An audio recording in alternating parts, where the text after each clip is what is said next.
बिस्मिल्लाहिर्रहमानिर्रहीम। शुगर का एक कामयाब इलाज। आज हर कोई शुगर की बीमारी से अक्सर व बेशतर परेशान है। तरह तरह की दवाइयाँ इस्तेमाल करते हैं, लाखों हज़ारों पैसे दवाइयों के अंदर इस्तेमाल हो जाते हैं, लेकिन अल्लाह रब्बुल इज़्ज़त ने अपनी ही कुदरत की चीज़ों के अंदर, अपनी ही चीज़ों के अंदर उसकी सिफा रखी है, जिसके बारे में आपको मैं बतला रहा हूँ। एक औरत को 20 साल से इस मर्ज़ में मुब्तला थी, शुगर की बीमारी उसको 20 साल से थी।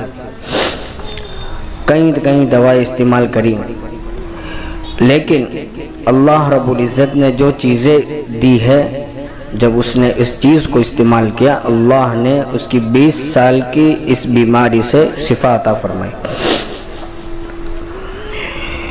और वो चीज़ें मैं आपको बताता हूँ। 4 चीज़ें। नंबर 1, 100 ग्राम गेहूँ पूरे दाने। नंबर 2, 100 ग्राम खाने का कूंद, जो हमको किसी भी किराने की दुकान पर मिल जाएगा। नंबर 3, 100 ग्राम जौ। और नंबर 4, 100 ग्राम कलौंजी।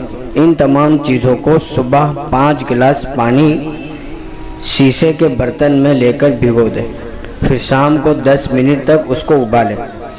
ठंडा हो जाने के बाद बारीक कपड़े के ज़रिए छानकर कांच की बोतल में महफूज कर लें। उसका तरीका इस्तेमाल करने का यह है, रोज़ाना सुबह नहार मुँह 1 चाय की प्याली के बराबर निकालकर 7 दिन तक इस्तेमाल करें। इस तरह करने से बीमारी से निजात हासिल होगी इंशाअल्लाह। अल्लाह ताला हम सबको अमल करने की तौफीक अता फरमाए।